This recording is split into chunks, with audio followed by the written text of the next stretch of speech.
Bonjour à toutes et à tous. Merci à nos internautes, bienvenue à eux, téléspectateurs, internautes, de nous rejoindre ce matin. Il est 11h30 et nous avons le plaisir d'être en direct, voilà, avec nos quatre invités que je vais vous présenter donc à cette table ronde que nous avons eu le plaisir d'organiser pour clore cette semaine dédié au logement accompagné, semaine importante pour cet univers.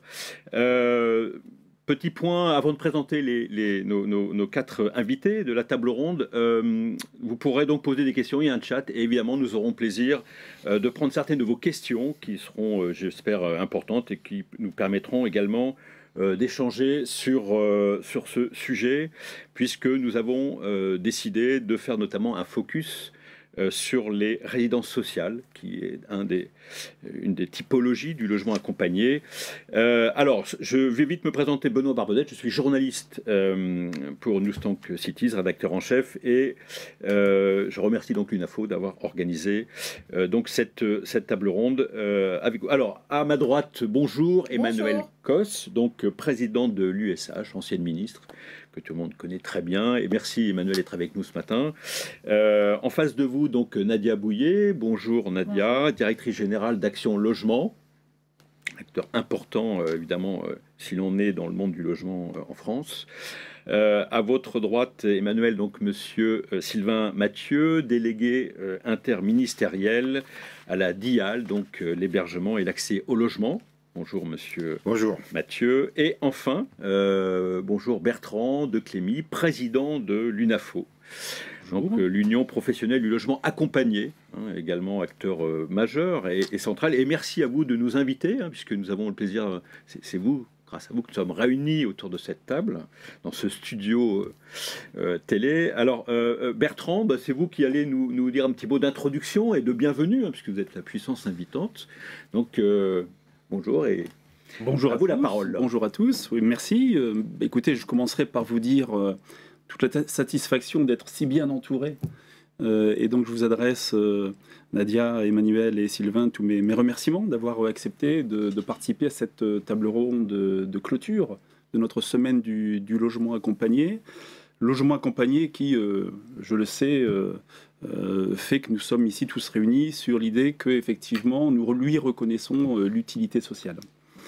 Alors avec la DIAL, nous avons, je vais dire, il n'y a pas quasiment une semaine où on ne travaille pas ensemble sur l'ensemble des sujets du logement accompagné, et particulièrement ces dernières semaines sur la question de la crise des énergies.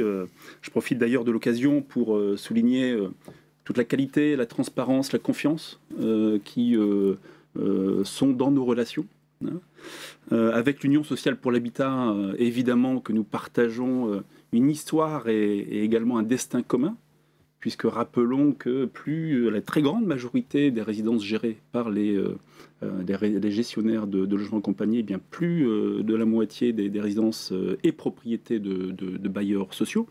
Et donc nous partageons une feuille commune sur les enjeux de production, sur les enjeux de qualité, sur les enjeux aussi de rénovation énergétique du patrimoine, et puis avec Action Logement, également des liens forts, historiques, et je dirais même un peu un lien filial, puisqu'on peut aussi rappeler que l'essentiel des associations qui gèrent aujourd'hui le logement accompagné ont été créées dans les années 50, 60, 70, à l'initiative des entreprises et de l'État pour construire et gérer des foyers de travailleurs.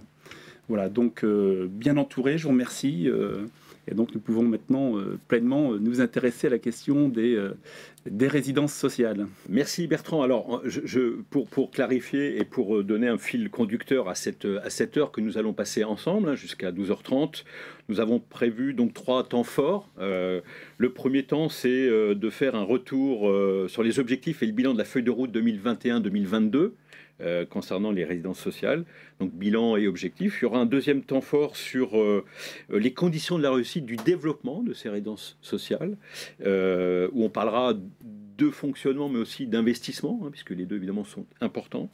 Et le troisième et dernier temps de cette table ronde sera à la fois conjoncturel, enfin surtout conjoncturel, puisque comme il n'a échappé à personne, nous sommes aujourd'hui dans un moment difficile de crise de l'énergie, des prix de l'énergie, et que là, il y a aujourd'hui une forte pression sur les acteurs et les opérateurs, et que l'appel au pouvoir public est aujourd'hui quelque chose évidemment de central pour beaucoup d'organisations.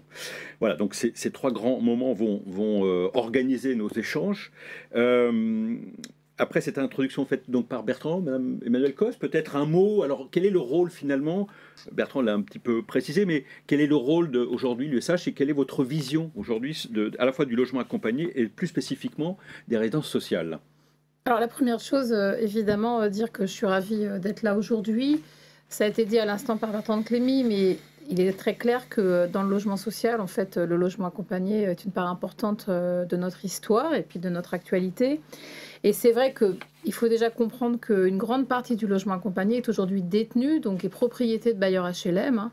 C'est à peu près 60% des FTM et des résidences sociales, même un peu plus. Et c'est à peu près 7500 places en pension de famille. Donc on n'a pas l'ensemble des propriétés, mais une très grande part. Et par ailleurs, moi, je reste persuadée qu'une grande partie du développement du logement social demain se fera aussi en logement accompagné, tout simplement parce qu'on en manque.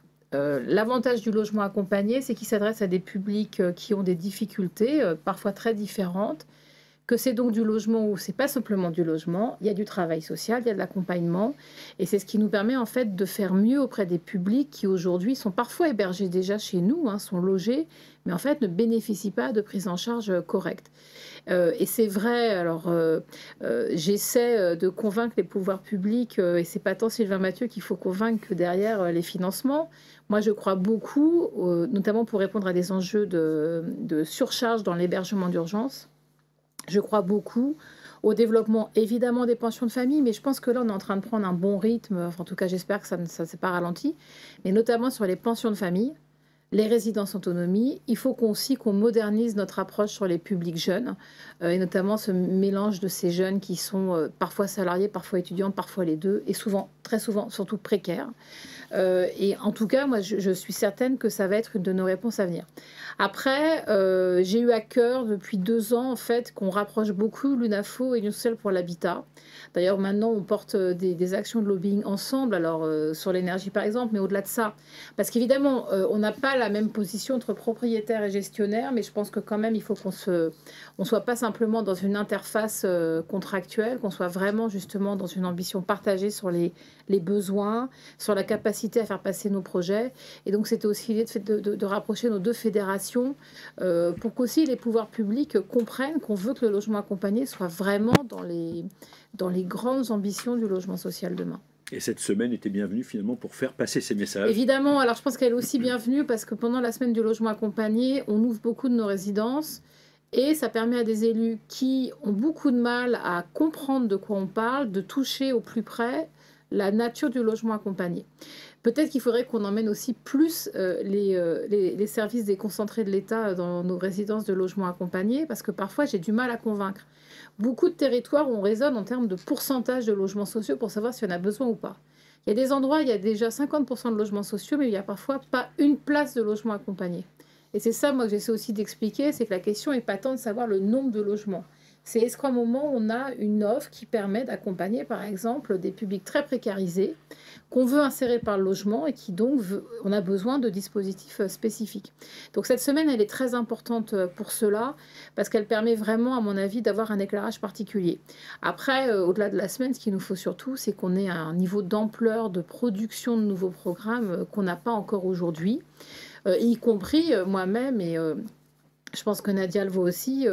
On a aussi une nécessité de bouger un peu nos acteurs, hein, nos bailleurs, pour leur faire comprendre qu'ils doivent aussi développer plus de programmes de logement accompagné, même si c'est plus compliqué. C'est plus compliqué à monter, il faut trouver le gestionnaire, ça c'est pas la même chose. Mais franchement, ça fait partie pour moi des axes de développement très importants à côté du logement familial. Merci Emmanuel. Alors, vous aviez évoqué plusieurs points, notamment pour Nadia Bouillet. Bonjour Nadia. Donc, avant de parler chiffres, Action Logement, quelle typologie de personnes? Parce qu'hier on a eu un échange au téléphone, on a un petit peu, et vous nous avez dit finalement c'est très spécifique. On sait à qui s'adressent ces types de résidences. Donc, avant de parler des chiffres, mais peut-être qui aujourd'hui, Action Logement, qui sont les publics pour le logement accompagné, notamment les résidences sociales? Alors, comme disait Bertrand, il y a un lien historique. Action Logement, donc c'est un organisme paritaire qui a pour vocation de faciliter le logement pour favoriser l'emploi. Et effectivement, ces résidences, on va dire, c'est la première brique d'un parcours résidentiel pour beaucoup de nos jeunes, pour beaucoup de nos salariés. Donc, c'est vraiment très très important de pouvoir avoir voilà, ce type d'offre en fait de logement. Et donc, Action Logement est très très demandeur justement de ces typologies de logements accompagnés. Alors il y en a plusieurs sortes, on faisait tout à l'heure l'inventaire des différentes natures de logements accompagnés, et en fait, que ce soit pour un accès à l'emploi de jeunes qui sont souvent en difficulté, Emmanuel le disait bien, que même ceux qui sont aujourd'hui très loin de l'emploi et qui, grâce au logement, en fait, vont s'insérer et trouver justement un emploi et arriver vers une insertion plus grande dans la société, qui est plus le rôle des pensions de famille. Donc en fait, c'est sur toute cette chaîne-là où nous, on est intéressés, puisque notre vocation, c'est vraiment d'arriver à travers le logement à favoriser l'emploi. Donc ces formes de logement, elles vont permettre d'aller plus loin que le logement classique, avec cet accompagnement qui est indispensable dans plusieurs, voilà, pour beaucoup de nos, j'allais dire, de nos salariés ou de nos futurs salariés. Et je reviendrai sur les chiffres après. Oui, sur les chiffres tout à l'heure, exactement. Mais merci Nadia. Alors, un mot, monsieur Mathieu. Évidemment, les pouvoirs publics, c'est central dans l'action et à la fois dans les projets. Et aujourd'hui, on parle du logement accompagné. Comment l'État accompagne finalement les acteurs du logement accompagné? Quelle est votre mission? Quelle est votre feuille de route? D'abord, remercier quand même pour cette semaine, parce que c'est absolument indispensable. Emmanuel et Nadia ont bien parlé de la nécessité de la communication et de faire comprendre le rôle du logement accompagné et des résidences. Cette semaine, elle y participe. Il y a pas mal de boulot quand même à faire, parce qu'il y a des représentations qui sont obsolètes, il y a des représentations archaïques de ce qu'est en fait une résidence sociale, des fois avec la projection des anciens foyers de travailleurs migrants des années 60. Donc il y a un travail d'éducation presque à faire sur l'ensemble des autorités pour leur faire comprendre que la résidence sociale, elle coche plein de cases. Elle coche la case d'abord de la réponse aux problèmes locaux. C'est d'abord pour la population, les citoyens qui sont au niveau local, que la résidence sociale, elle vient apporter des solutions. Ensuite, il y a des retours positifs. On a mené avec l'UNAFO une enquête, un calcul, une étude qui montre très bien que les retours sur investissement, sur le fonctionnement sont supérieurs à l'argent qu'on y met. Il y a un vrai effet levier. Et puis, aujourd'hui, on ne peut pas passer quand même à côté du sujet de la précarité des personnes. Moi, je suis profondément persuadé qu'une société, elle se fracture à partir du moment où elle ne s'occupe pas des plus précaires. Et s'occuper des plus précaires, c'est bon pour tout le monde. C'est bon parce que forcément, il y a des réponses. Comme Nadia l'a dit, ça permet d'avoir des leviers, des solutions pour les personnes. C'est un rétablissement, c'est l'accès à l'emploi, c'est l'accès aussi à la reprise de liens sociaux. Que, évidemment, les résidences sociales, elles sont centrales là-dedans. Le logement d'abord, il a tout de suite pris en compte cette dimension du logement accompagné. Alors, c'est vrai aussi qu'on ne s'est pas immédiatement préoccupé des résidences sociales. En fait, on a beaucoup plus agi sur les pensions de famille, qui sont une forme de résidence sociale, mais c'est un des sujets, c'est la confusion du terme du terme résidence sociale. On a l'impression que ça recouvre beaucoup de choses. Donc, il y a une nécessité de préciser ce point. Mais depuis 2 ans, on a inscrit les résidences sociales à l'agenda politique et à l'agenda social, de façon à complètement investir ce champ et avoir au final une réponse la plus globale possible. Ça a été dit, les résidences sociales, c'est vrai que des fois ça rentre un peu dans tous les tiroirs, mais en même temps ça a une vraie réponse globale pour les jeunes, pour les personnes âgées, pour les personnes en situation difficile, et elles doivent maintenant complètement prendre leur place sur le niveau territorial. C'est vraiment l'ambition. Merci. Alors vous avez fait mention, et là je vais échanger avec Bertrand après ce premier tour de table. Vous avez fait mention donc d'une étude qui est sortie donc cette semaine, le mardi dernier, donc au premier jour de cette semaine dédiée au logement accompagné, donc intitulée donc la résidence sociale au service du projet des territoires. Donc, avant de parler de la feuille de route et de faire un premier bilan, tous ensemble, de cette feuille de route 2021-2022, pouvez-vous nous dire un peu quelles sont les grandes informations de cette étude qui a donc été réalisée par l'UNAFO et la DIAL? On est parti effectivement du constat qu'il y avait beaucoup d'amalgames, beaucoup de méconnaissances sur globalement la question du logement social et spécifiquement sur le logement accompagné. Et donc on a souhaité approcher la question des résidences sociales sous une approche un peu étonnante, qui est l'approche économique. Alors évidemment, l'utilité sociale fait partie d'une deuxième étude qui est en cours et qui va aboutir en début d'année, à la question du modèle économique aussi. Mais là, pour le coup, on a abouti, et c'était la volonté avec la DIAL, de prendre un peu le contre-pied aux idées préconçues. Que le logement social en général coûte cher à la société, etc. Et en l'occurrence, le logement accompagné. Et donc, on a eu une approche extrêmement scientifique en observant effectivement le coût que le logement accompagné a, et aussi et surtout toutes les retombées économiques que ce logement accompagné génère. Et les conclusions, pour ne dire que quelques chiffres qui sont parlants d'eux-mêmes, eh bien, quand la collectivité investit 1 euro dans la construction d'une résidence sociale, c'est 1,60 € de retombées économiques directes ou induites, et encore plus significatif, 1 euro investi par la collectivité dans le fonctionnement, dans l'exploitation de la résidence sociale, génère 4,50 € de retombées économiques sur le territoire, et durablement, puisque ça amène effectivement des résidents qui viennent loger, qui consomment sur le territoire, parce que pour construire, il faut effectivement des chantiers, des entreprises, parce que pour faire vivre cette résidence sociale, il faut évidemment des équipes. Le logement accompagné, c'est effectivement un logement, mais c'est aussi une gestion locative sociale, une coordination sociale et de l'accompagnement social. Ce sont aussi des prestataires, des entreprises qui viennent entretenir les bâtiments, qui viennent faire des rénovations des logements. Et donc, effectivement, c'est, au-delà de l'utilité sociale, un outil, la résidence sociale, qui contribue économiquement à la vitalité des territoires. Merci Bertrand. Alors, juste avant ce premier grand chapitre qu'on avait prévu, une question à Emmanuel, peut-être, parce que vous parliez des élus locaux tout à l'heure. Ces chiffres-là, est-ce qu'ils les connaissent, ces élus locaux? Non. Est-ce qu'il y a finalement une grande méconnaissance de cet impact positif? Je pense que ce qu'a dit Sylvain tout à l'heure est très important. Je pense que même beaucoup de bailleurs, certains ne maîtrisent pas bien la différence entre pension de famille, résidence accueil, résidence sociale, résidence autonomie. On parle de produits, mais c'en est... Et je pense que les élus ne se rendent pas compte, en fait, de ce qui est apporté dans des lieux qui sont donc des lieux collectifs, mais en même temps où les gens ont leur domicile. Je pense que c'est très important de le rappeler, hein. On n'est pas sur du foyer. Enfin, il y a des foyers, mais les gens sont quand même chez eux et on leur amène un certain accompagnement.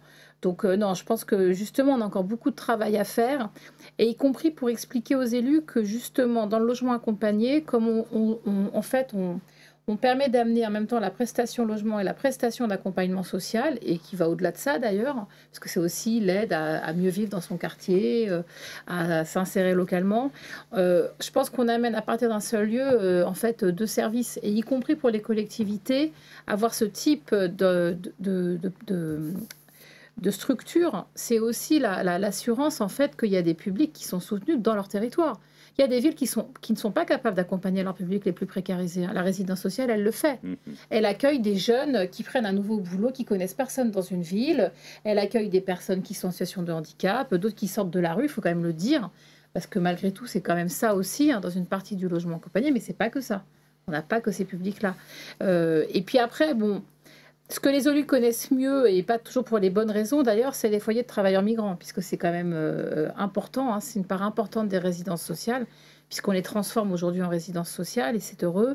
Et ça aussi, on a un travail à faire, parce que le foyer de travailleurs migrants des années 60 et celui d'aujourd'hui, il a un peu changé, heureusement, et on œuvre beaucoup pour essayer justement d'apporter des choses différentes.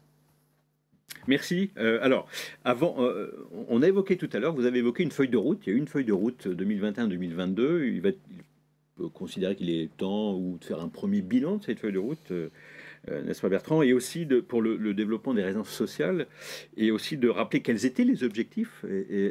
Donc, quel bilan faites-vous Quelle est aujourd'hui votre analyse sur ce qui a été fait ou ce qui aurait dû être fait? Alors, c'est vrai que Sylvain l'évoquait juste avant, la résidence sociale a été un peu l'absente quand même de ces dernières années dans la politique du logement d'abord, et elle est apparue dans l'agenda il y a un an et demi, et avec la publication, et on y avait contribué, la publication d'une feuille de route pour une ambition pour les résidences sociales sur 2021 et 2022. Il y avait dans cette feuille de route 4 axes stratégiques. Moi, j'en retiens 3 points essentiels. Il y avait tout d'abord l'objectif d'aider les opérateurs de la résidence sociale à dépasser les difficultés économiques. Et ça va être quand même il y aura un certain nombre de points à évoquer ce matin sur ce sujet-là. Elle portait aussi la volonté de relancer, ou j'oserais dire de lancer, une dynamique de production de résidences sociales et aussi de réhabilitation des résidences qui sont aujourd'hui obsolètes, qui ne répondent plus aux besoins d'aujourd'hui et qui nécessitent d'être réhabilitées. Et elle rappelait aussi, cette feuille de route, le rôle des résidences sociales qu'on a évoqué, Emmanuel l'a redit, et qui dépasse ce rôle, la question uniquement du logement et du logement abordable. Il y a effectivement la question de la gestion locative sociale, de la coordination sociale que nous réalisons et qui est un véritable levier d'insertion par le logement. Alors le bilan que nous en tirons, l'ambition est émergente et toute récente. Bon, on se satisfait déjà qu'effectivement la résidence sociale soit à l'agenda. Et c'était effectivement un point de départ qui est important. Bon, au-delà de ça, aujourd'hui, il faut quand même bien avouer que le bilan crée des attentes plutôt. Nous constatons quoi? Eh bien, effectivement, qu'à travers ces intentions, aujourd'hui, on a malheureusement concrètement assez peu d'avancées concrètes pour les résidences sociales et pour les gestionnaires. Nous constatons que le modèle économique des résidences sociales continue à s'éroder inexorablement depuis ces 20 dernières années. On constate également que ce modèle économique, il est intenable et il est aujourd'hui même en danger immédiat face à la crise des énergies. Et aussi face à l'ensemble de l'évolution de nos charges, puisqu'on parle beaucoup, évidemment, et légitimement de la question des énergies, mais c'est tout nos charges d'exploitation qui subissent l'inflation, avec aussi l'évolution des charges financières liées à l'évolution du taux du livret A. Et Nadia et Emmanuel savent particulièrement de quoi il s'agit, puisqu'on le vit tous ensemble. Alors même que l'utilité sociale des résidences sociales aussi a démontré, étude après étude, enquête après enquête, toute son utilité, tout le rôle qu'elle joue, eh bien on constate aussi que son modèle, à la fois économique et aussi dans son modèle de fonctionnement, son modèle est complètement obsolète aujourd'hui. Il a 20 ans. Et il nécessite d'être refondé fondamentalement. La question du climat, de la nécessaire rénovation énergétique s'impose à nous. Et là aussi, malheureusement, on peut regretter qu'il y ait eu peu d'ambition sur ce sujet-là pour les résidences sociales. Le plan de relance 2021-2022 a finalement extrêmement peu bénéficié au logement accompagné. Et donc on a évidemment des attentes à ce sujet-là. Et puis enfin, nous constatons que le développement des résidences sociales est aujourd'hui en panne. Puisque quand on regarde, alors j'ai les chiffres de 2020 de la DHUP, j'ai pas eu le temps de regarder ceux de 2021, mais la création nette de résidences sociales ex nihilo en 2020 était de 1900 logements. Plan national. Donc on peut dire que tout reste à faire. Alors ce bilan, est-ce que vous le partagez? Peut-être un petit mot, monsieur Mathieu, et puis aussi Nadia et Emmanuel. Il y a deux manières de voir. Il y a une manière de voir avec un angle qui est celui du passé et des difficultés qu'il y a pu avoir dans le positionnement des résidences sociales, et puis il y a la question de la dynamique. Moi, je pense qu'il y a une dynamique qui est engagée, elle est très forte. D'une certaine manière, ce qu'on a fait sur la semaine des pensions de famille, sur la relance des pensions de famille, c'est un modèle. C'est-à-dire qu'on est parti d'un produit pratiquement inconnu. Enfin, il y avait un certain nombre spécialistes qui savaient de quoi on parlait, mais il n'y avait pas, du point de vue des élus locaux, puis comme ça a été dit, même des bailleurs, voilà, le produit pension de famille n'était pas connu. Aujourd'hui, il est dans les débats, il est bien référencé, et on surfe véritablement sur une forte dynamique. Et le programme pension de famille, il suit son cours avec beaucoup de projets. Absolument. Et tout le monde est dessus. Les résidences sociales, alors, Bertrand met beaucoup sur le compte de l'État. Il y a une responsabilité collective quand même. Hein. C'est-à-dire que oui, on n'a pas assez explicité ce qu'était une résidence sociale. Oui, il y a une forme de conservatisme qui s'est fait absolument partout. Et puis, il faut bien dire que la question même de la réflexion de la place de la résidence sociale, tant sur le projet social que sur le modèle économique, elle est restée en jachère. Un des exemples, c'est que la résidence sociale elle est basée sur une circulaire de 2006. Voilà, il y en avait d'autres avant, mais on va dire que le produit clé, c'est la circulaire de 2006. Bon, 2006, 2022, ça fait... C'est en révision Alors, je vais y venir justement. Elle a 16 ans quand même. Et dans un premier temps, en lien avec l'ensemble des organismes, des fédérations, on était parti sur une mise à jour en fait. C'est-à-dire, voilà, il y avait eu le logement d'abord, il y avait le contexte qui avait changé. Allez, il y a des termes obsolètes, on va rénover tout ça. 1 an et demi après, on se dit, mais on n'est plus dans le bon train là. Le contexte a changé, notre ambition, elle a changé. Et d'ailleurs, cette circulaire, cette révision de circulaire, elle y a participé parce qu'on a pris conscience de la nécessité d'avoir un programme sur les résidences sociales. C'est en cela que je parle de responsabilité collective, parce qu'au départ, on était tous d'accord pour ripolliner en fait la circulaire de 2006. Aujourd'hui, on est tous d'accord pour dire il faut changer le modèle, il faut faire évoluer le modèle, c'est-à-dire il faut réfléchir sur son modèle économique, sa place sociale, il faut faire encore une fois, on l'a tous dit, de la communication vis-à-vis des élus, et c'est là-dessus que aujourd'hui, moi, je bâtis la réponse sur résidence sociale. Un dernier exemple, on a, avec la DITP, un travail sur les sciences comportementales, c'est-à-dire pour essayer de faire comprendre à nos différents acteurs la place que peut jouer la résidence sociale dans la décision. Bon, voilà, on va très loin maintenant dans la prise de décision. Les services déconcentrés, ils sont très mobilisés. Les associations le sont, les bailleurs le sont. Je pense qu'on a à peu près aujourd'hui tout pour aller de l'avant. Il y a un plan logement d'abord 2 qui va se mettre en place. On va mettre des objectifs territoriaux. Donc voilà, on va de l'avant. Mais encore une fois, cette prise de conscience a été collective sur la nécessité d'aller plus loin dans les résidences sociales.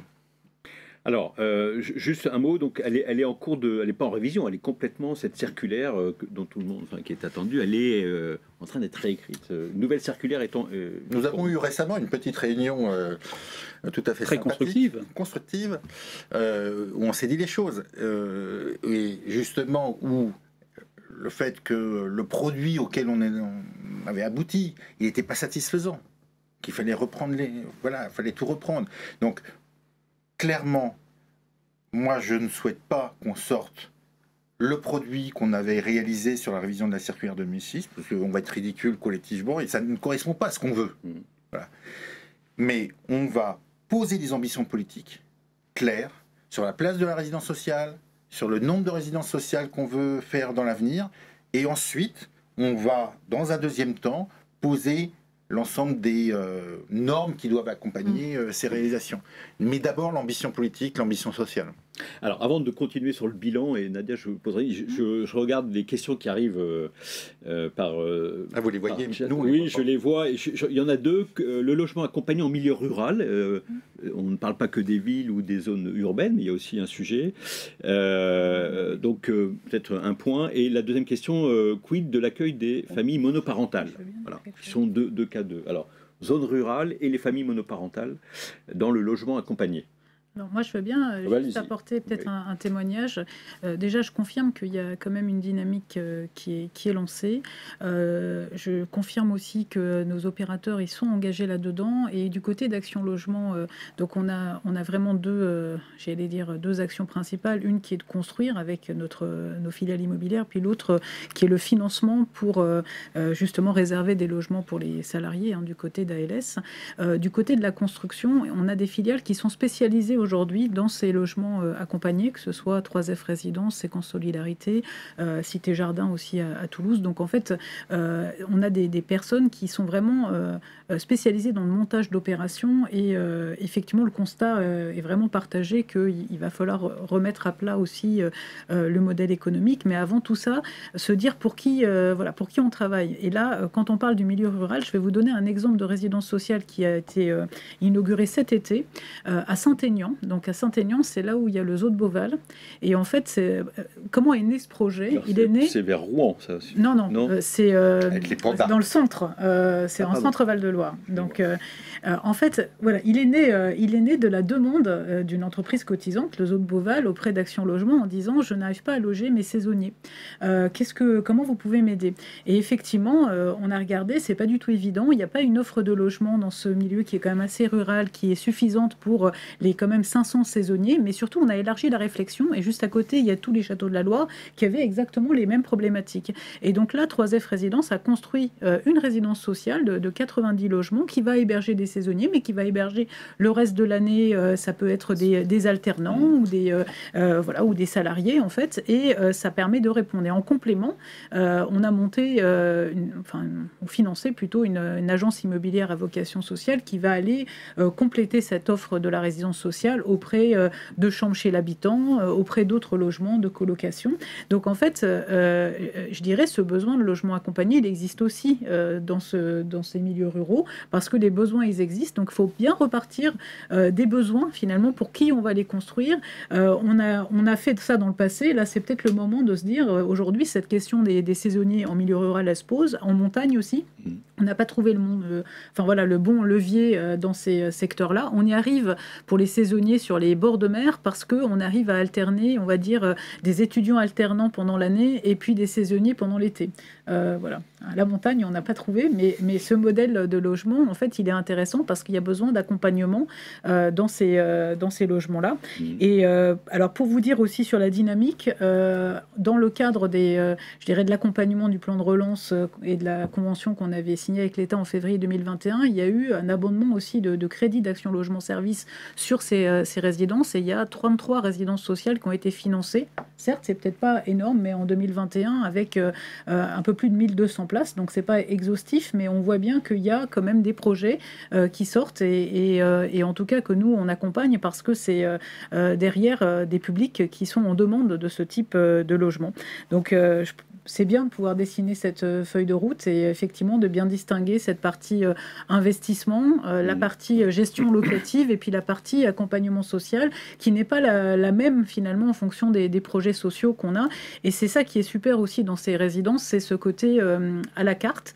Et je rajoute une dernière question à traiter, je pense, dans cette feuille de route, c'est la continuité du parcours résidentiel. C'est-à-dire évidemment de rentrer dans ces résidences, mais comment ensuite on peut accéder à un logement social classique, donc renforcer les liens entre les bailleurs sociaux et puis l'ensemble des gestionnaires pour faciliter ces parcours. Avec le parc privé aussi, mais je pense que sur le secteur social, c'est le cas. Puis il y a aujourd'hui dans l'écosystème des endroits où on se parle de ces sujets. Enfin, je pense à la FIL, par exemple, qui regroupe en Ile-de-France aussi bien les bailleurs que les associations. Mais je pense que ça aussi, ça doit faire partir de la feuille de route, puisque on répond à un besoin et on est quand même dans une logique un peu temporaire, même si pour des pensions de famille, on va rester quand même plusieurs années. Mais je pense qu'il faut raisonner sur cette chaîne-là et peut-être nous donner les outils d'arriver à faciliter ces parcours. Merci. Alors, je crois que vous vouliez rebondir sur un point en particulier, Bertrand. Merci. Oui, alors, on constate quand même qu'on a des... J'ai une question quand même qui revient, c'est les familles monoparentales. Oui, alors on a quand même autour de la table vraiment des connaisseurs et des soutiens du logement accompagné. On peut s'en féliciter. Effectivement, je rebondis sur ce que Nadia vient de dire. C'est la grande qualité de la résidence sociale, c'est sa capacité à s'adapter aux besoins. On n'est pas sur des modèles industriels, reproductif, on est sur de la haute couture, des réponses vraiment spécifiques aux besoins du territoire, et on sait assembler aussi, au sein d'un même site, plusieurs fonctions qu'on essaie aussi de faire travailler ensemble, hein, avec des porosités dans le projet. C'est finalement quelque part déjà, avant même d'avoir inventé cette notion de l'habitat inclusif, c'était finalement déjà de l'habitat inclusif. Hein. Alors pour revenir à la question sur en milieu rural, effectivement, historiquement, le logement accompagné et les résidences sociales sont essentiellement autour de la grande colonne nord-sud liée au bassin d'emploi d'après-guerre. Et donc les foyers de travailleurs migrants qui ont été transformés quasiment complètement en résidence sociale se situent effectivement entre de Lille à Marseille, quoi, en gros. Bon. Donc on va retrouver effectivement une grosse densité de ces logements aujourd'hui accompagnés dans les grandes agglomérations. Mais effectivement, de plus en plus, et les pensions de famille, le plan de développement des pensions de famille est venu effectivement apporter des réponses aussi sur des territoires un peu moins métropolitains, moins urbains. Et les résidences sociales qu'on peut imaginer aujourd'hui dans toutes ces formes, la résidence sociale généraliste, pour les jeunes actifs, mais également les foyers de jeunes travailleurs, eh bien, ils viennent aussi répondre à des besoins de territoires moins tendus que les métropoles. Alors, sur les familles monoparentales, même réponse. Je veux dire qu'on vient adapter en fonction. Donc, on est toujours extrêmement partant des besoins du territoire pour travailler sur un projet social, pour ensuite décliner ce projet social en projet technique. Et ensuite vient la question de l'équilibre économique de l'opération. Mais c'est important de dire qu'effectivement, et c'est vraiment la spécificité du logement accompagné, et en l'occurrence de la résidence sociale, c'est qu'on part toujours des besoins sociaux pour pouvoir ensuite traduire et apporter des réponses techniques. Merci. Alors, on a fini ce premier chapitre. On est même, on l'a bien développé sur la feuille de route, le bilan. On a compris qu'il y avait travail donc une refonte circulaire, quelque chose de nouveau. Mais là, on va parler d'économie sur cette deuxième grande partie de cette table ronde, d'économie à la fois de fonctionnement, d'investissement et de modèle économique. Vous l'avez un petit peu tout à l'heure signifié dans le bilan. Et là, on va parler, oui, d'argent. Et c'est la période en plus, puisqu'on est dans le cadre d'un PLF. Non. Alors Emmanuel, peut-être un propos introductif sur les modèles économiques aujourd'hui, alors le logement accompagné, et des résidences sociales en particulier. Je pense que c'est compliqué quand même de distinguer le sujet modèle économique et aussi les sujets d'actualité. Bien sûr. Que l'actualité avec l'inflation et le coût de l'énergie nous met encore plus le nez dans le fait que le modèle économique n'existe pas. Bon, on va être quand même assez sérieux, le modèle économique, il n'a pas vraiment toujours existé. Je pense que c'est lié au fait que la résidence sociale, on lui demande, un peu comme la pension de famille, on lui demande des choses très précises, sur un accompagnement très précis pour des publics très précarisés. La résidence sociale, elle est faite pour des publics qui ont des tas de précarités différentes, des tas de situations différentes. On considère que l'accompagnement peut être un peu plus léger, mais il n'empêche que c'est des résidences qui, pour qu'elles fonctionnent d'un point de vue économique, si vous voulez pouvoir financer de l'accompagnement et des travaux sur la durée, ça veut dire qu'il faut un niveau de loyer quand même correct, il faut un volume. Et c'est bien une des difficultés, c'est qu'on sait qu'une résidence sociale qui est petite, en fait, ça ne tourne pas économiquement. Et puis, elle n'est pas toujours aidée dans l'investissement, c'est-à-dire qu'on va attendre beaucoup des loyers pour rembourser le coût de l'investissement au départ. Donc, je pense que c'est ça la difficulté. Et typiquement, j'espère, dans la feuille de route à venir, au-delà de fléchage de nombre de places et de déclinaison territoriale, il faut qu'on arrive à faire comprendre au pouvoir public que d'une part, il nous faut des aides à la pierre spécifiques sur le volet du logement accompagné, et notamment sur la résidence sociale, d'autant plus que beaucoup de collectivités ont arrêté de financer ces programmes. Parce que les programmes qu'on gère qui ont 30 ou 40 ans, ils ont été très bien financés à l'époque par les employeurs, l'ancêtre d'Action Logement, et par les collectivités. C'est plus toujours le cas aujourd'hui. Et ensuite, et c'est une des questions, c'est qu'aujourd'hui, on a beaucoup de patrimoine en fait, qui existe déjà, qu'on est en train de faire muter. Alors, il y a évidemment la résorption des FTM, des foyers de travailleurs migrants en résidence sociale. Mais ça, c'est entre guillemets le cas plus facile, mais ça fait très difficile tous les jours. Et avec Sylvain, nous le savons, puisque moi, je préside le SH Bâti-Gère Habitat Solidaire, qui est propriétaire de plus d'une centaine de foyers de travailleurs migrants. Donc, on sait exactement de quoi il s'agit. Il y a cette mutation, Et puis il y a aussi toutes ces vieilles résidences qui en fait l'objet est dépassé, hein. On a les anciennes résidences pour personnes âgées, on a des FJT mais en fait qui correspondent peut-être plus exactement aux besoins. Et là la question c'est comment est-ce qu'on change le projet social mais surtout comment on les réhabilite. Alors en effet, hein, et la question du modèle économique elle est celle-là, c'est que réhabiliter ces bâtiments-là qui sont plutôt massifs et tout ça, ça pose des véritables questions. Moi il me semble en tout cas que si on veut demain accélérer le fonctionnement, il faut qu'on fasse un peu ce qu'on a pu faire sur les pensions de famille. Sur les pensions de famille, quand il y a eu on va dire la nouvelle actualité après le plan logement d'abord, a été mis un focus sur comment remonter les opérations. L'UNAFO avait retravaillé beaucoup sur comment est-ce que ça pouvait tenir dans les investissements, qu'est-ce qu'on allait chercher et tout ça. Sur la résidence sociale, il faut certainement qu'on remette ça au clair. Peut-être des discussions aussi pour voir si demain on a des prêts plus intéressant pour la résidence sociale, parce qu'au niveau des bailleurs, c'est considéré comme du logement. Vous fassiez une résidence sociale ou un logement familial, les financements sont les mêmes. Je pense qu'il faudrait qu'on arrive à certainement avoir peut-être quelques conditions supplémentaires pour que ça soit évidemment beaucoup plus efficace.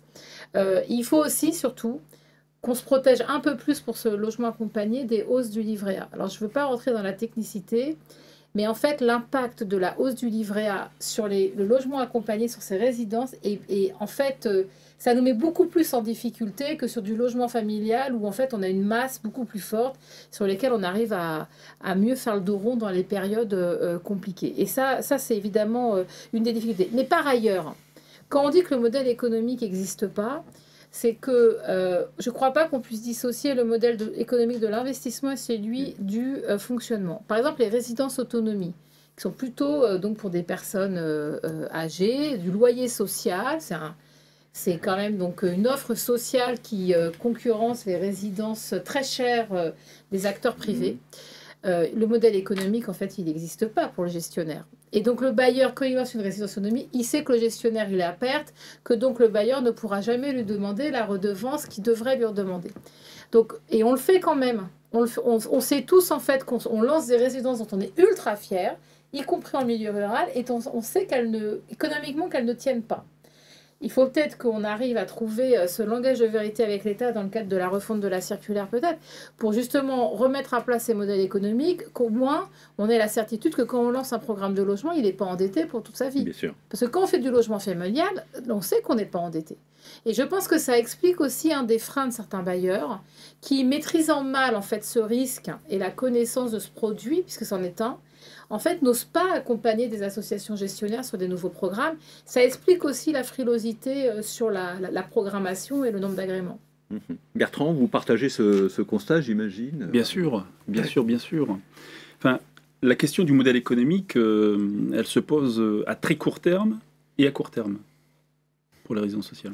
Alors à très court terme par rapport, et on aura l'occasion certainement d'y revenir par rapport à la crise énergétique, oui. Mais à court terme aussi, parce qu'on le sait, et je l'ai dit tout à l'heure, inexorablement, depuis maintenant 15 ans, il y a une désindexation, une évolution plus rapide de nos charges par rapport à nos produits. Et ça, c'est une contrainte qui est réglementaire depuis 2009. Et donc, on porte la proposition à revenir à un indice qui soit composite et qui prenne davantage en compte et mieux en compte la réalité de l'évolution des charges des gestionnaires, et tout en trouvant aussi un mécanisme parallèlement de maintien de la solvabilisation des personnes logées, parce que l'évolution des redevances ne doit pas se faire au détriment de la solvabilité des personnes logées. Hein. Donc il y a vraiment un mécanisme aujourd'hui qui est infernal, qui est intenable, où aujourd'hui on arrive dans le mur mécaniquement, par cette désindexation des produits et des charges. On rappelle qu'un résident chez nous s'acquitte d'une redevance, toute charge comprise, et avec l'impossibilité pour le gestionnaire de répercuter l'évolution de ces charges. À titre d'exemple, en 2022, au 1er janvier, nous avons augmenté de 0,42% nos redevances. On sait l'inflation 2022, on sait le coût de l'énergie aujourd'hui, on est à relancer tous nos appels d'offres. Rien que sur l'électricité, c'est 500-600% d'augmentation. Bon, donc vous voyez dans quelle situation ce mécanisme infernal nous met. Et donc il y a effectivement besoin assez rapidement de pouvoir remettre une certaine logique économique dans ce modèle. Le modèle économique aussi, la situation dans laquelle nous sommes, elle est liée aussi au mode de financement de nos activités, de nos missions de gestion locative sociale. Sylvain l'a dit, la gestion locative sociale a été définie dans les années 2000, 2006, revue 2013. Elle est aujourd'hui, cette mission de gestion locative sociale n'est plus en relation par rapport à nos activités réelles d'aujourd'hui et par rapport au public aujourd'hui logé. D'autant plus que nous souhaitons prendre part très activement à la politique du logement d'abord et vraiment être une solution de logement tremplin vers une situation plus stabilisée, plus positive, etc. On est pour le progrès social. Et donc, on est pleinement investi dans la politique du logement d'abord. Aujourd'hui, je rappelle aussi quelques chiffres, 40% des personnes qui rentrent dans les résidences sociales viennent de la rue et de l'hébergement. 59% ont des ressources inférieures au seuil de pauvreté. À titre d'exemple, dans mon association, en 2021, c'est 69% de personnes qui relèvent du contingent préfectoral qui sont rentrées dans nos résidences sociales et foyers de jeunes travailleurs. Et c'est 65% de personnes qui venaient de la rue et de l'hébergement. Bon, donc on est là bien au-delà de nos obligations entre guillemets réglementaires, des contingents préfectoraux, etc. On joue le jeu, on a la volonté de continuer à jouer ce jeu, mais évidemment à la condition où on a les capacités, les moyens de pouvoir faire ce métier de coordination sociale.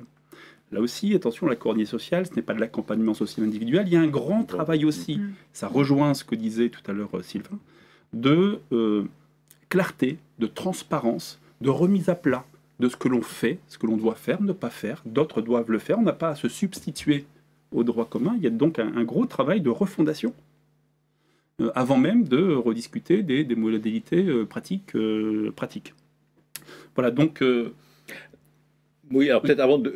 Peut-être Nadia, un mot sur ce constat aussi économique, enfin vous, au nom d'Action Logement, et puis évidemment peut-être la parole à Sylvain Mathieu sur le sujet, puisque on parlait du pacte de confiance, hein, qui est un élément essentiel, et donc c'est dans ce pacte de confiance. Donc, mais peut-être Nadia sur ce constat économique et ces difficultés en effet, à la fois gestionnaires et aussi pour les propriétaires, vous l'évoquiez sur la partie notamment le patrimoine. Oui, tout à fait. Après, je veux dire, les chiffres qui ont été donnés sont très éclairants. Et effectivement, je dirais c'est encore plus sensible sur le logement accompagné que sur le logement social classique, puisqu'on a des coûts de construction qui ont quasiment doublé depuis le début des années 2000. Et effectivement, derrière, la capacité à verser un loyer ou une redevance pour les gestionnaires n'a pas du tout doublé, puisque derrière, effectivement, il y a la question de la solvabilité des occupants et de leur capacité eux-mêmes à verser, et des aides, notamment l'APL, qui peut être versée aux occupants, qui elle-même n'a pas du tout augmenté à ce niveau-là. Donc c'est vrai qu'on a, on a un sujet, je dirais, de divergence du modèle. Donc il faut qu'on arrive à agir aussi bien sur les coûts de construction, et donc à construire moins cher, mais aussi à avoir des coûts de foncier très très réduits pour ces résidences-là. Donc il y a quelque chose en amont. Et puis dans la contractualisation aussi, trouver des mécanismes, parce qu'Emmanuel le disait très bien, le livret A, il va répercuter directement, quand on est en redevance transparente, le gestionnaire. Donc est-ce que, et là c'est peut-être pas la solution, mais il faudrait quand même qu'on travaille sur côté bailleur et côté gestionnaire, quelque chose. Alors on l'est pas puisse, tous, voilà. Certains bailleurs font le choix de ne pas répercuter sur le gestionnaire, mais il y a bien quelqu'un qui paye. Et ce que dit Nadia sur le foncier, c'est très important, hein. Moi, c'est pour ça que je me bats, mais je sais qu'à ma droite, il est d'accord, mais que c'est pas là que ça se décide. Si on avait pour le développement des résidences sociales à venir, justement une action foncière de l'État beaucoup plus forte, c'est-à-dire qu'on cible des fonciers portés par l'État. Donc on enlève en fait le poids du foncier sur la résidence sociale. Ça a été fait dans quelques AMI l'année dernière. Ça permet vraiment de répondre à ce que vient d'être dit, c'est-à-dire qu'on baisse totalement la charge. Et donc là, le modèle économique, il tient objectivement... Il est plus correct pour tout le monde. Et je pense que de toute façon, on ne pourra pas développer là, les places, je ne sais pas si ça sera 10 000 ou plus, qui seront demandées. Nous, on disait qu'il fallait faire 20 000 places de résidence sociale sur le quinquennat, si on n'a pas du foncier qui est fléché et moins cher. Parce que le foncier qu'on achète pour le logement social familial, en fait, dans résidence sociale, on ne peut pas l'absorber. parce qu'on fait beaucoup plus de logements, on a des coûts de construction beaucoup plus chers pour des résidences sociales. Hein. Vous faites autant de salles de bain qu'il y a de personnes. Hein. C'est pas du tout les mêmes unités. On doit être dans quelque chose de beaucoup plus durable parce que c'est beaucoup plus utilisé. Donc c'est des coûts de construction beaucoup plus importants et on ne peut pas aller sur du foncier qu'on achète pour des opérations mixtes de logements familiaux. Donc, il y a des solutions. Enfin, je veux dire par là, c'est que ce n'est pas inexorable, ce n'est pas une fatalité, le modèle économique. Je pense qu'on peut les trouver. Et moi, j'espère justement, dans cette refonte le nouveau plan de logement d'abord, et puis peut-être le travail sur la circulaire, on peut convaincre quand même l'État de nous trouver une vingtaine de terrains à l'échelle française. Non, mais je pense que c'est possible. On l'a fait par le passé avec Sylvain Mathieu, donc je sais que c'est possible. Et que ça permettrait en plus de répondre aux problèmes de l'État, qui voient les places d'hébergement augmenter. Vous parlez des familles monoparentales. Il y a des résidences sociales qui accueillent des familles monoparentales, qui sortent de l'hébergement. Elles accueillent beaucoup de demandeurs d'asile, de demandeurs qui ont obtenu l'asile et qui ne sont pas encore rentrés dans le logement avec leurs enfants. Donc, on est capable de le faire. Merci. Alors, écoutez, là, je pense que les doléances, un certain nombre de constats sont faits. Quelle est la réponse que vous pouvez donner en direct, si je puis dire?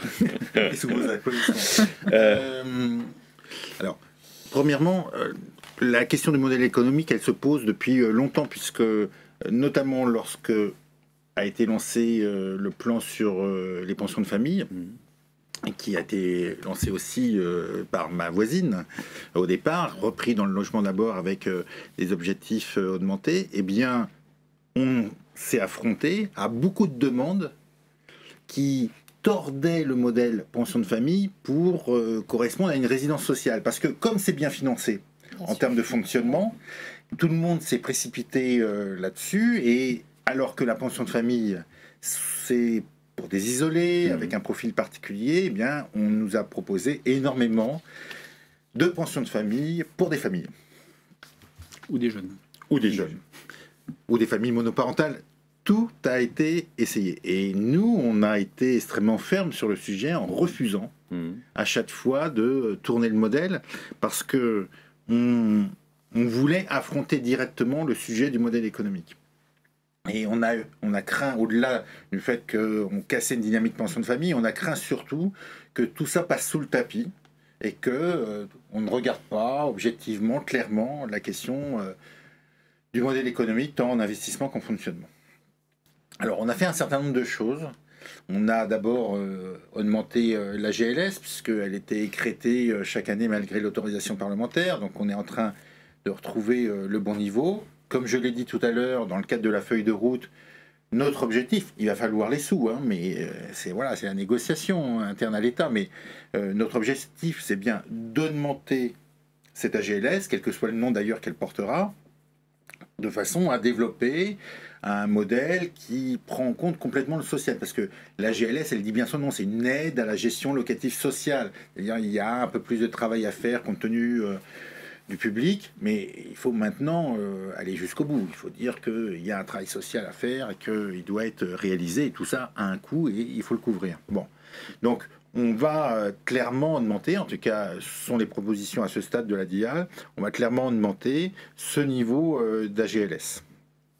Après, il y a effectivement toute la question qui est relative à l'investissement, les questions foncières. Alors, Emmanuel faisait référence à la circulaire du Premier ministre du 13 décembre 2021, qui a mobilisé un certain nombre de fonciers pour créer la résidence sociale. Après, bon, le foncier de l'État, il a aussi ses limites. Hein.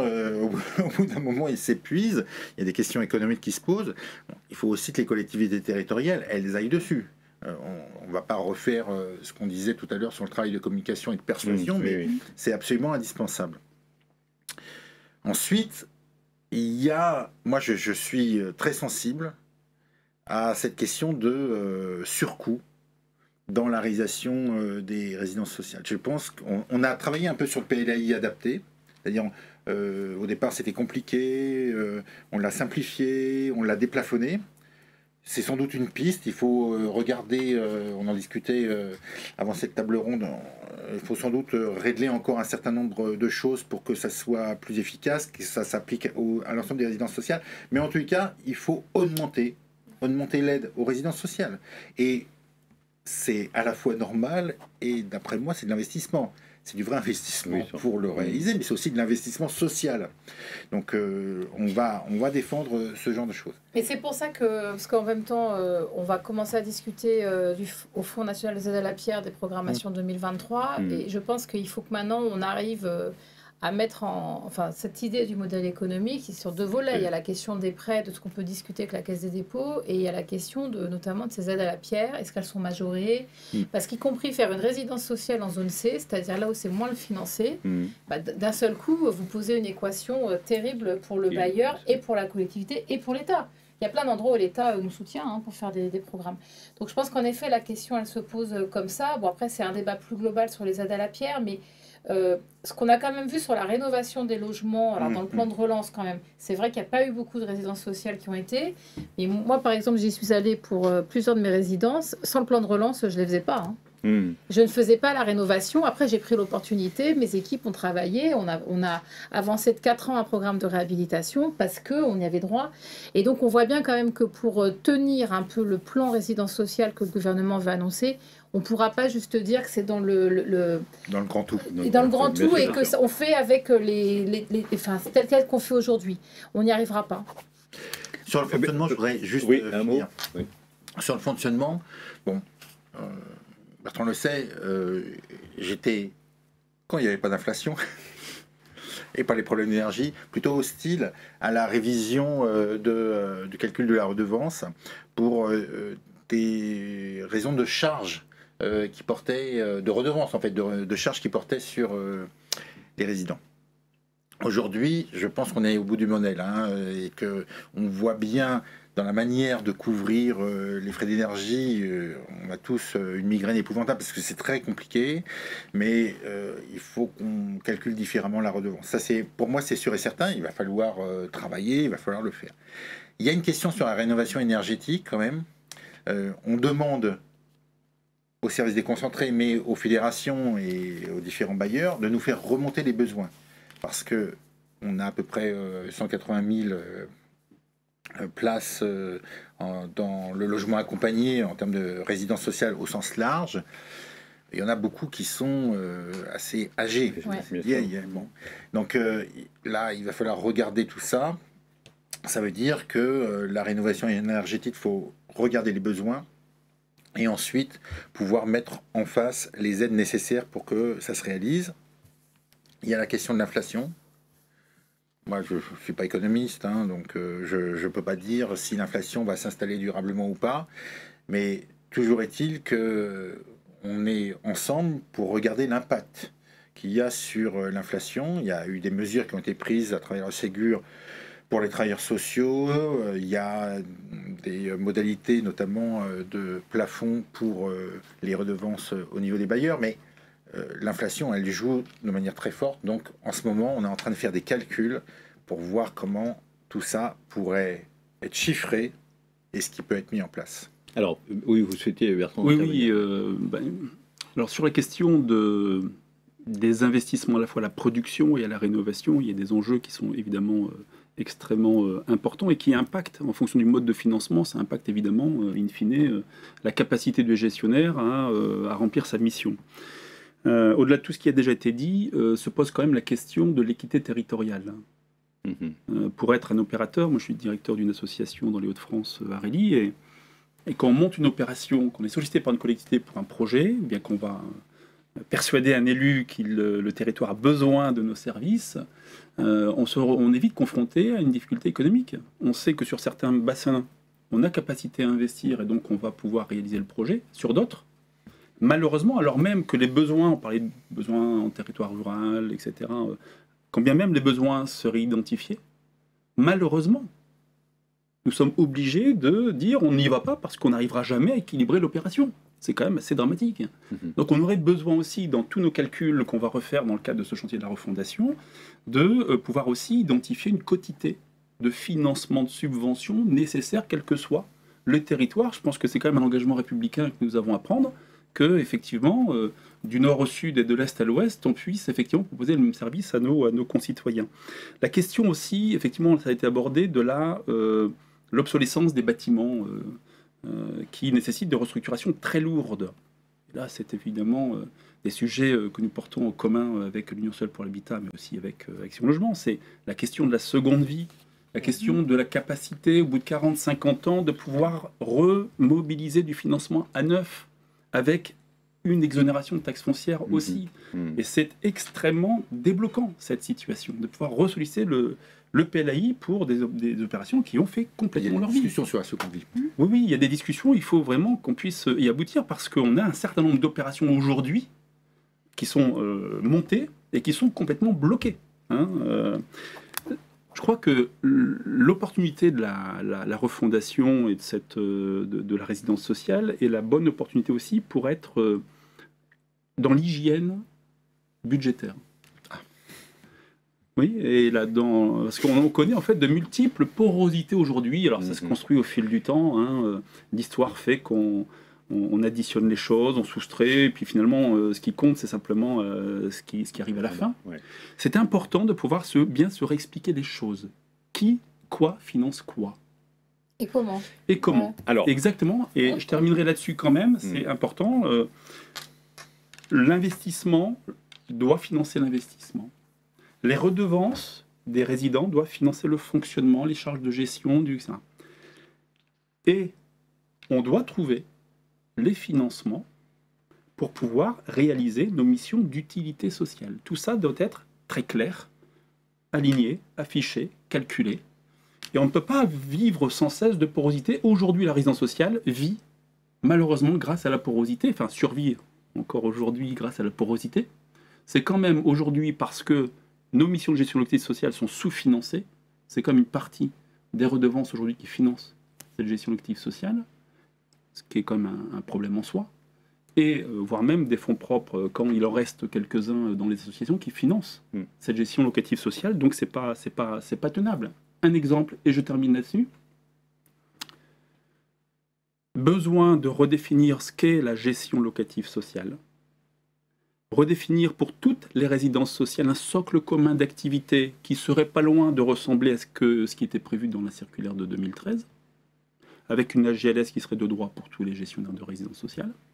Et ensuite, en fonction de la diversité du projet, de l'intensité du projet social, qui est établi localement, la possibilité de mobiliser un financement complémentaire, AGLS ou autre, peut-être de la VDL, peut-être de l'ASLL, alors on parle en acronyme, j'en suis désolé, mais en tout cas sur la base d'un référentiel. C'est pas les mêmes Oui, mais sur la base d'un référentiel de gestion locative sociale, qu'on identifie un socle, financé par l'AGLS, droit commun, et un certain nombre d'autres cases d'activités, et on se met d'accord sur l'intensité du projet social et on vient chercher les financements en face. Ça, c'est une proposition qui nous est chère. Aujourd'hui, l'AGLS, pour avoir un chiffre, c'est 60 centimes d'euros par jour, par logement, par personne. En comparaison, même si elle est un peu malheureuse, mais quand même elle est intéressante parce qu'elle donne quand même une idée de quoi on parle. 19,50 € aujourd'hui pour les pensions de famille, y compris le Ségur.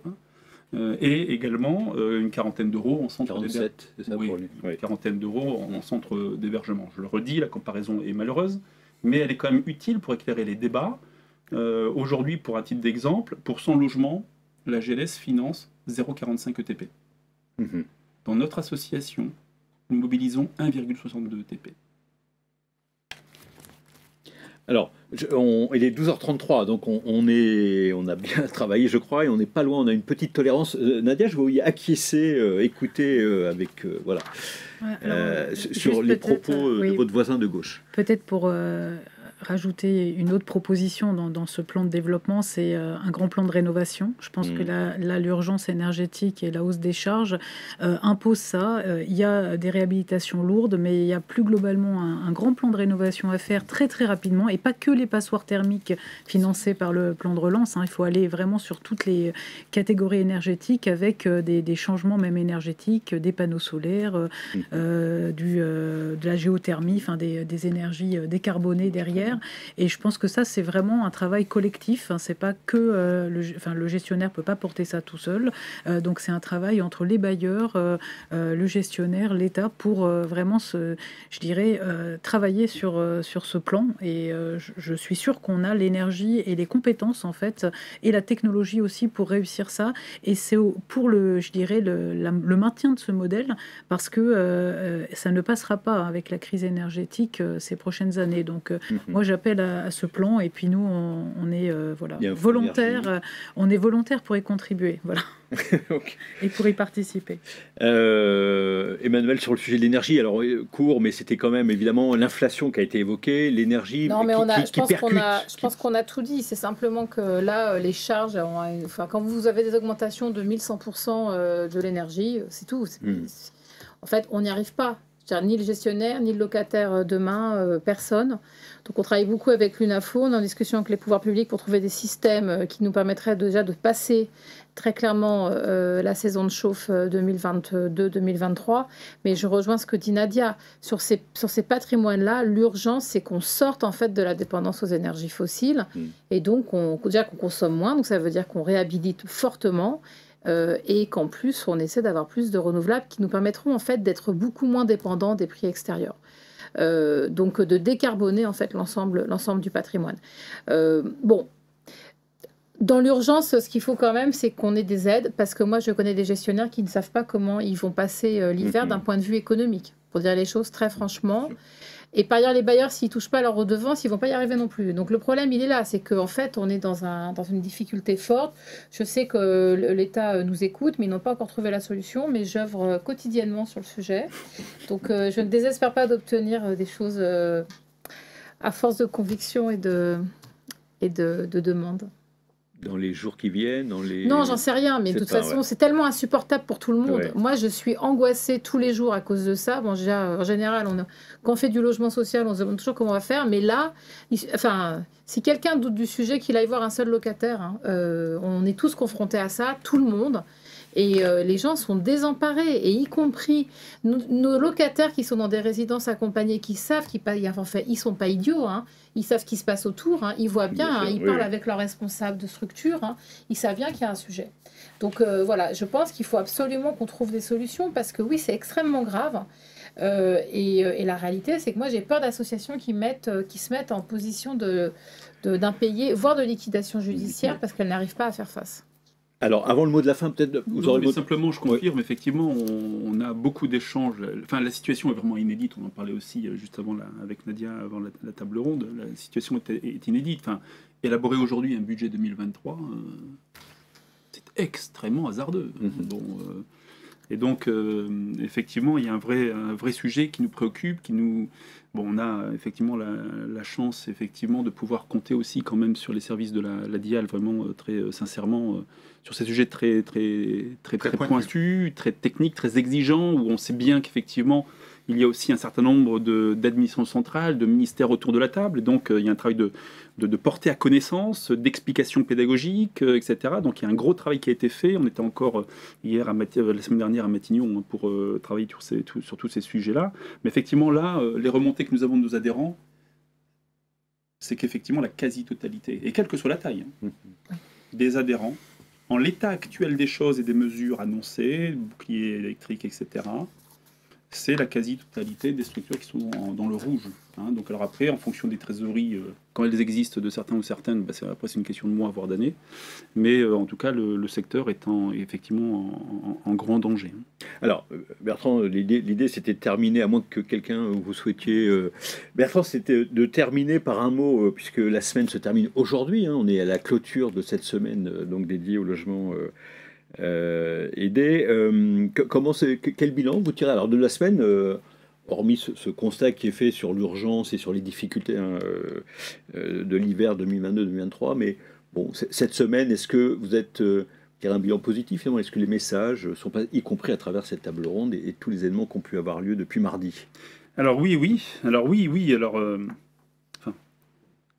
de ce qu'on vient juste de se dire juste avant, évidemment, on va se quitter pas moins préoccupé qu'au début de cette semaine. Ça, c'est évident. Par contre, on ressort quand même de cette semaine par tous les échanges que nous avons eus, les visites, les confirmations d'ambitions partagées. On a aussi beaucoup parlé, on n'a pas parlé aujourd'hui, mais en tout cas au cours de cette semaine, on a beaucoup parlé des innovations qui sont portées par les acteurs du logement accompagné. On vient s'adapter vraiment aux besoins et on espère vraiment que cette dimension innovation, expérimentation qui porte ses fruits, qui réussit, puisse faire partie aussi de la feuille de route et de la nouvelle ambition pour la résidence sociale. Et bien fort de tout ça, on ressort quand même regonflé à bloc. Hein. On est aussi une union professionnelle, rappelons-le, on est des gens sérieux, pragmatiques, constructifs. Et donc on avait déjà quand même un certain nombre d'idées. Hein. Pour nous, en tout cas, les choses sont très claires. Les constats sont très clairs. Et les propositions le sont tout autant. Et dans l'idée, effectivement, qu'on puisse s'inscrire dans une politique qui soit réaffirmée, avec une ambition affirmée politique autour des résidences sociales, on se retrouve de ce fait-là optimiste pour la suite. Alors bon, ça a été aussi, au-delà de tous les échanges, de la richesse que nous avons eue dans les échanges, le plaisir quand même de se retrouver très nombreux. En physique, on avait fait un pari cette année, l'UNAFO, de mixer les deux formats, présentiel-distanciel, en se disant, c'est inédit. Alors avec la Covid, on a été habitué à innover, donc on s'est dit, allez, chiche. Et donc on avait quand même peur que les deux formats se cannibalisent quelque part. Hein. Et alors pas du tout. Hein. Les deux formats sont extrêmement complémentaires. On a le plaisir d'avoir pu accueillir, soit en présentiel, soit en distanciel, plus de 700 participants, hein, donc ce qui est très bien, et même comparable et même un peu mieux que ce que nous avions fait en 2019 à Rennes. Donc ça a été un vrai plaisir, ça a été un franc succès. Les fils conducteurs de la semaine, c'était découvrir, c'était partager et convaincre. On a eu un certain nombre de tables rondes aussi sur comment convaincre les élus. Voilà, bon, je pense qu'on a avancé. Hein, et puis je vous remercie, vous qui êtes présents ici aujourd'hui et à nos côtés quotidiennement, hein, sur tous les sujets du logement accompagné et en l'occurrence de la résidence sociale. Je remercie évidemment aussi beaucoup tous les participants, les animateurs, les intervenants, les exposants, les adhérents de la région PACA qui nous ont accueillis chaleureusement en début de semaine. Et puis une pensée aussi toute particulière à l'équipe de l'UNAFO qui a bien mouillé la chemise pour que ces rencontres nationales soient une pleine réussite. Et donc pour conclure, je dirais qu'on peut se donner rendez-vous d'ores et déjà l'année prochaine, avec, on en est persuadé, le plaisir de pouvoir évoquer des avancées structurelles importantes et majeures. Et puis, dans le train, justement, en arrivant, je réfléchissais un peu au thème qui pourrait être celui de l'année prochaine. Donc, ça montre bien notre optimisme. C'est qu'on est persuadé qu'ensemble, on va réussir à passer le cap difficile. Je me suis dit, bien, ça pourrait être le thème « Ils l'ont dit, ils l'ont fait ». Voilà. Bon, ça me paraît être une bonne conclusion. Un mot de la fin très heureux. Merci Manuel, merci Nadia, merci Bertrand, merci monsieur Sylvain Mathieu. Je crois qu'il est l'heure de vous souhaiter bon appétit, hein, donc on va le dire. Et donc rendez-vous l'année prochaine, 2023. On reprendra la liste des sujets, on pourra presque les analyser ensemble. Mais on est persuadé, avec l'énergie qu'il y a ici, la connaissance et la volonté, c'est évident que les choses auront évolué. Merci beaucoup. À bientôt. Merci. Merci. Merci.